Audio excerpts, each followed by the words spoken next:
সুপ্রিয় শিক্ষার্থীবৃন্দ, সম্মানিত অভিভাবকবৃন্দ, আসসালামু আলাইকুম। আশা করি তোমরা ভালো আছো। আমি নার্গিস মুশফিকা, সহকারী শিক্ষক, Dinajpur government girls school online ক্লাসে তোমাদের স্বাগতম।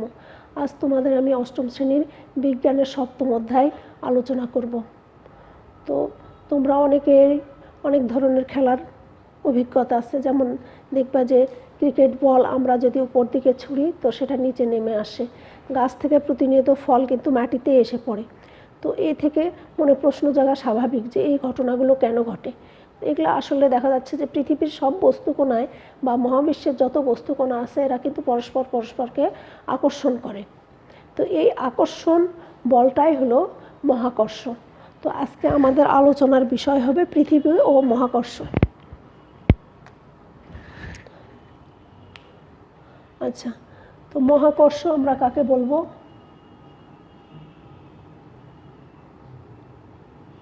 তোমরা বিজ্ঞানী নিউটনের এই এবং আপেল পড়ার ঘটনাটা নিশ্চয় জানো। এই ঘটনাটা ঘটেছিল বিখ্যাত বিজ্ঞানী স্যার আইজাক নিউটন। উনি একদিন আপেল গাছের নিচে বসেছিলেন। তো উনি দেখলেন যে একটা পাকা আপেল মাটিতে ঝরে পড়ল। ওনার মনে প্রশ্ন আসলো যে আপেলটা নিচেই পড়লো, উপর দিকে কেন গেল না। এই চিন্তা ভাবনা থেকে পরবর্তীতে উনি এক সিদ্ধান্তে পৌঁছান যে মহাবিশ্বের সব বস্তুকণায় পরস্পরকে আকর্ষণ করে।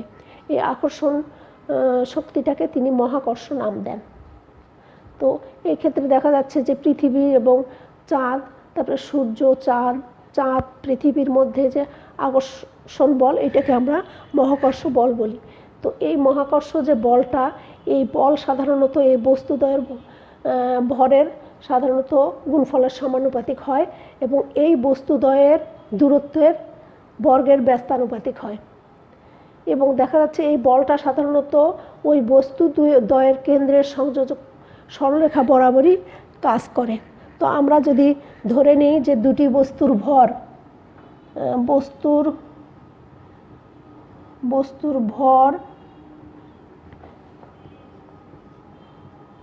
দুটি বস্তুর ভর m1 ও m2 এবং মধ্যবর্তী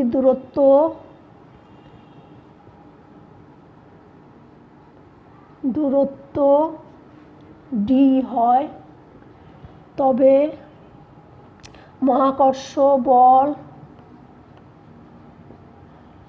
বল F সমান g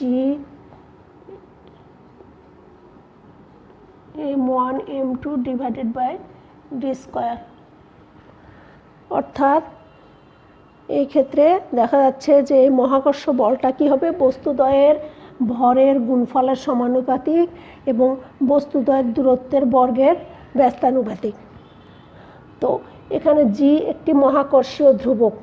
জিকে বলা হয় মহাকর্ষীয় ধ্রুবক।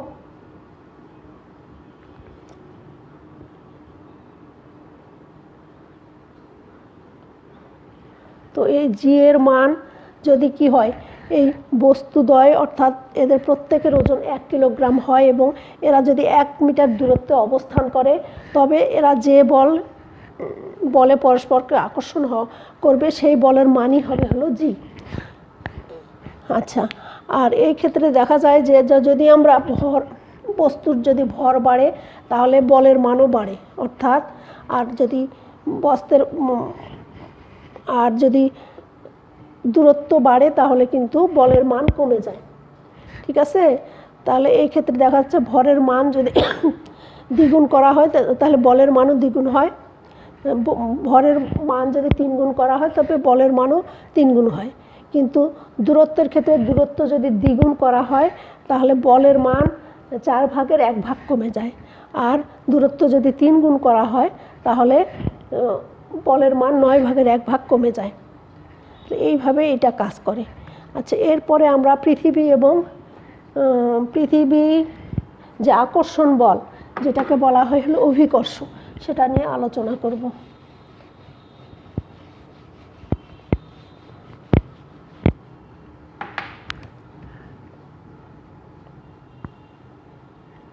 আচ্ছা, অভিকর্ষ আমরা মহাকর্ষ জানলাম যে বিশ্বের যে কোনো বস্তু মধ্যে পারস্পরিক আকর্ষণ বলটা হলো মহাকর্ষ। আর অভিকর্ষ এক্ষেত্রে দেখা যাচ্ছে যে যে দুটো বস্তুর মধ্যে আকর্ষণ হবে তার মধ্যে একটা হবে পৃথিবী এবং আর একটা হবে পৃথিবীর নিকটবর্তী কোনো বস্তু। তাহলে পৃথিবী তার নিকটবর্তী কোনো বস্তুকে যে বলে আকর্ষণ করে সেটাই হবে অভিকর্ষ। আর আমরা জানি যে কোনো বস্তুর বেগ বৃদ্ধির হারকে ত্বরণ বলে। আর অভিকর্ষ বলের প্রভাবে যে ত্বরণ সৃষ্টি হয় সেই ত্বরণটাকে বলা হয় অভিকর্ষ ত্বরণ। অভিকর্ষ ত্বরণ।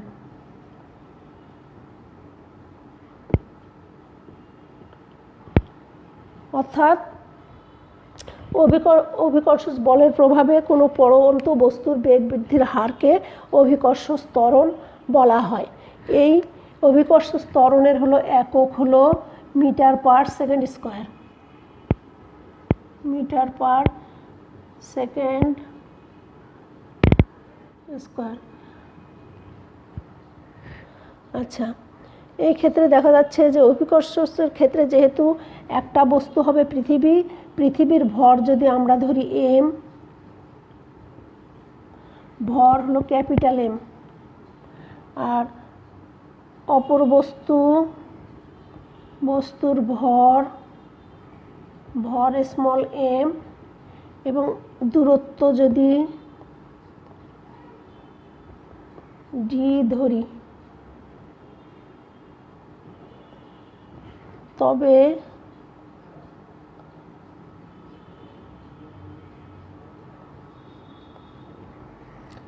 মহাকর্ষ সূত্রানুসারে অভিকর্ষ বল F is equal to G capital M small m d square।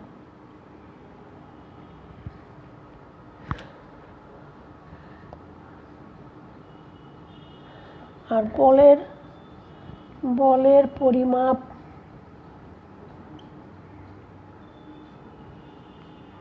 হতে বলের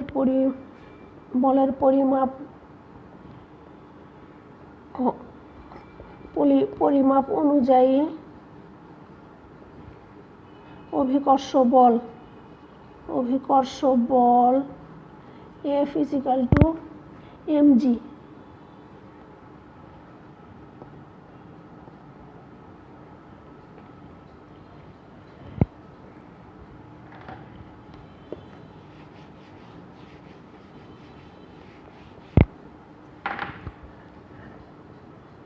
উক্ত সূত্র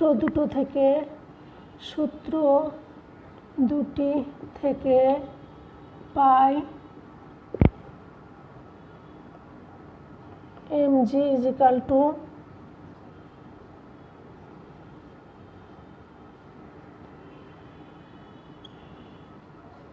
বা J is equal to gm by d square।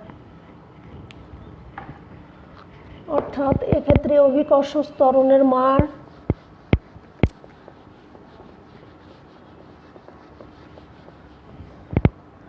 যেহেতু এখানে G এবং M ক্যাপিটাল M এর মান ধ্রুব, অর্থাৎ G এর মান ধ্রুব আর M যেহেতু পৃথিবীর ভর এটাও নির্দিষ্ট, তাই এক্ষেত্রে দেখা যায় যে এই অভিকর্ষ ত্বরণের মান বস্তু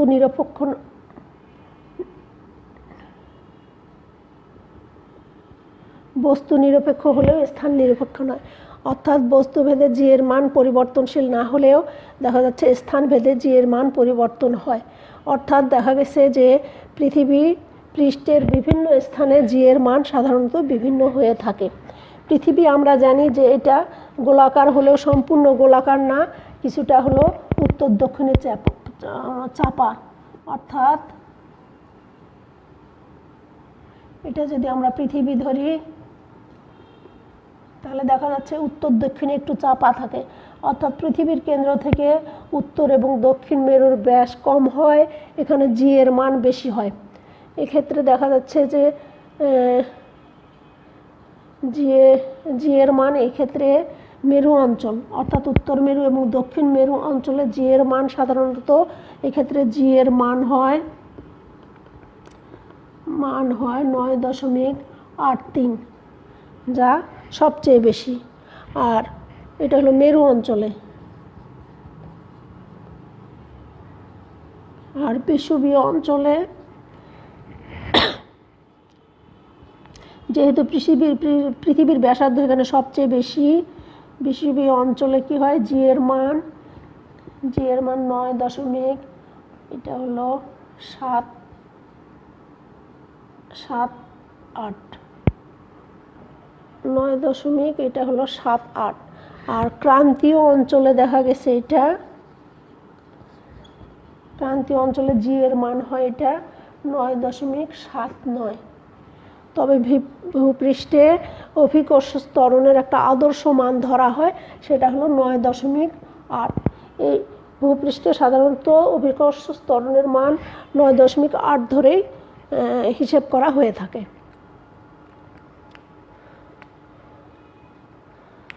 অর্থাৎ আমরা ধরে নিতে পারি যে ভূপৃষ্ঠে পড়ন্ত কোনো বস্তুর বেগ সাধারণত 9.8 মিটার পার সেকেন্ড হিসেবেই বৃদ্ধি পেতে থাকে।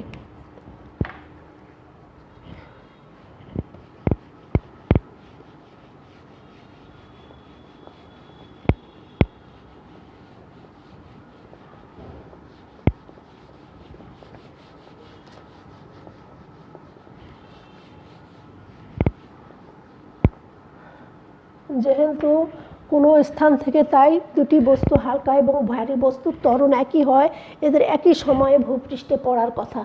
যদি বাতাসের ঘর্ষণ এগুলো না হতো তাহলে দেখা যাচ্ছে যে একটা হালকা বস্তু এবং ভারী বস্তু একই সময়ে ভূপৃষ্ঠে পতিত হতো।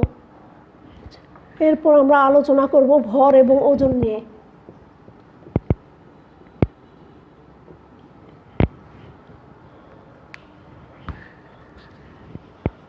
দৈনন্দিন জীবনে তোমরা দেখবে যে আমরা ভরের চেয়ে ওজন শব্দটা বেশি ব্যবহার করে থাকি, কিন্তু পদার্থবিজ্ঞানের ভাষায় ভর এবং ওজন সম্পূর্ণ আলাদা জিনিস।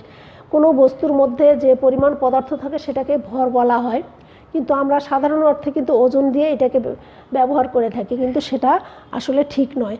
ভর এবং ওজন সম্পূর্ণ আলাদা। অর্থাৎ কোনো বস্তুর মধ্যে যে পরিমাণ পদার্থ থাকে সেটাকে আমরা তার ভর বলবো। এই ভর কিন্তু সব ক্ষেত্রে সবখানে একই থাকে, এর কোনো পরিবর্তন হয় না। কিন্তু ওজন বলা হয়েছে যে কি বলে, কোনো বস্তুকে পৃথিবী যে বলে আকর্ষণ করে সেটা হলো তার ওজন। অর্থাৎ ওজন অর্থাৎ ডাব্লু সমান সমান এমজি, ডাব্লু সমান সমান এমজি। অর্থাৎ বস্তুর ভর এবং অভিকর্ষ ত্বরণ এই দুটোর গুণফল।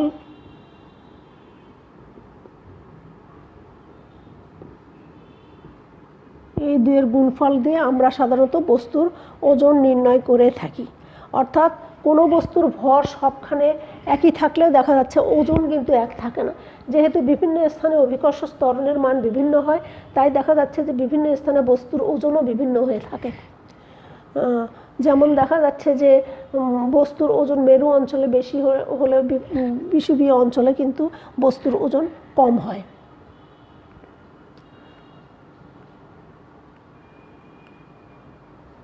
আর সাধারণত দেখা যাচ্ছে যে ভর বেশি হলে বস্তুর ওজনও বেশি হয়, ভর কম হলে বস্তুর ওজনও কম হয়। অর্থাৎ ওজন হলো ভরের সমানুপাতিক, ভর বৃদ্ধি পেলে ওজনও বৃদ্ধি পেয়ে থাকে। আচ্ছা, পৃথিবীর বিভিন্ন স্থানে অভিকর্ষ ত্বরণ এবং ওজনের তারতম্য। কোন কোন স্থানে দেখা যাচ্ছে যে ভূপৃষ্ঠের বিভিন্ন স্থানে সাধারণত অভিকর্ষ ত্বরণ এবং ওজনের তারতম্য হয়ে থাকে। সেটা হলো, একটা হলো যে পৃথিবীর আকৃতির কারণে।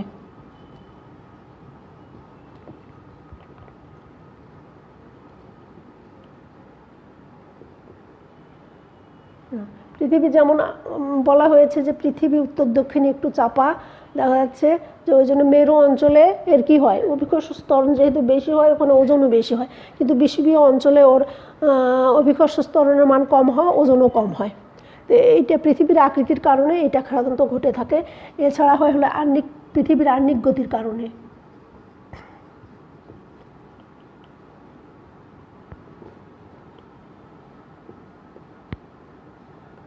এই পৃথিবীর আহ্নিক গতির কারণে দেখা যাচ্ছে যে মেরু অঞ্চলে বস্তুর ওজন বেশি হয় এবং বিষুবীয় অঞ্চলে বস্তুর ওজন কম হয়ে থাকে। এছাড়া বলছে যে পৃথিবী থেকে উচ্চ স্থানে পৃথিবী থেকে যতই উপরে যাওয়া হয়, যেহেতু দূরত্ব বাড়তে থাকে ওই জন্য এর ভরও সাধারণত কমতে থাকে। পৃথিবী থেকে উঁচু কোনো স্থানে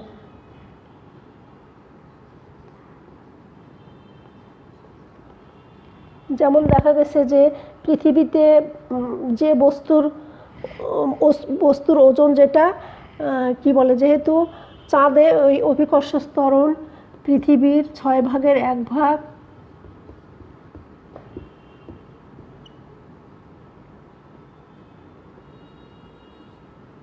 তাই বস্তুর ওজন সেখানে দেখা যাচ্ছে যে পৃথিবী পৃষ্ঠের 1/6 হয়ে যায়।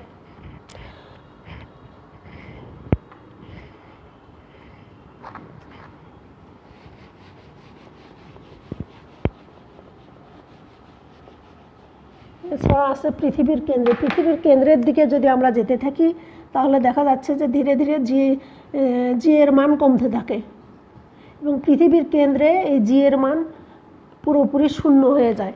সেই কারণে পৃথিবীর কেন্দ্রে সাধারণত বস্তুর কোনো ওজন থাকে না, সেখানে বস্তুর ওজন সাধারণত শূন্য হয়ে যায়।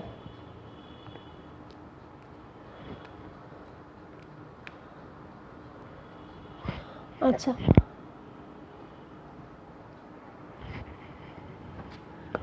এবার তোমরা লিফটে অনেকে উঠেছে তাই না? এই লিফট কিন্তু অভিকর্ষ ত্বরণের কারণে লিফটে দেখা যাচ্ছে আমরা বিভিন্ন রকম ওজন অনুভব করে থাকি।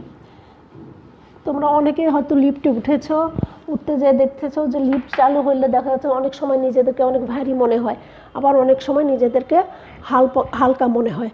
যখন আমরা লিফটে উঠে দাঁড়াই তখন দেখা যাচ্ছে যে আমাদের যে কী বলে যে ত্বরণ থাকে, ওই যে ত্বরণে আমরা যে ওজন অনুভব করি সেই অনুযায়ী আমরা লিফটের মেঝেতে তখন আমাদের দেহের ওজনের সমান ওজনের বল লিফটের মেঝেতে প্রয়োগ করি। পাশাপাশি দেখা যাচ্ছে লিফটও আমাদেরকে সমান ওজনের বল প্রয়োগ করে, ফলে আমরা নিজেদের ওজনটাই সেখানে অনুভব করি। এরপর লিফট যখন চালু হয় তখন দেখা যাচ্ছে যে একটা অতিরিক্ত ত্বরণ সৃষ্টি হয়। এর ফলে দেখা যাচ্ছে অতিরিক্ত ত্বরণ নিয়ে আমরা অতিরিক্ত ত্বরণ সহ আমরা লিফটের মেঝেতে যে বল প্রয়োগ করি, লিফটও আমাদেরকে সেই অতিরিক্ত ওজনটা ফেরত দেয়। এর ফলে আমরা নিজেদেরকে ভারী অনুভব করি। এরপরে লিফট যখন সমবেগে চলতে থাকে তখন কোনো ত্বরণ থাকে না, ফলে আমরা দেখা যাচ্ছে নিজের ওজনটাই অনুভব করি। আবার স্থির অবস্থান থেকে যখন লিফট নিচের দিকে নামতে থাকে তখন দেখা যাচ্ছে একটা ত্বরণ সৃষ্টি হয় যা আমাদের ত্বরণের চেয়ে কম, ফলে আমাদের ত্বরণ কমে যায় এবং দেখা যাচ্ছে যে আমরা লিফটের মেঝেতে কম বল প্রয়োগ করি, ফলে লিফটও আমাদেরকে সম পরিমাণ বল ফেরত দেয়, ফলে আমরা এখানে কম ওজন অনুভব করি। আর কোনোভাবে যদি মুক্তভাবে লিফটটি পড়তে থাকে সেই ক্ষেত্রে দেখা যাচ্ছে লিফটের সাপেক্ষে আমাদের ত্বরণ জি মাইনাস জি, অর্থাৎ জি মাইনাস জি সমান সমান শূন্য হয়। এই ক্ষেত্রে আমরা তখন নিজেদেরকে ওজনহীন মনে করি।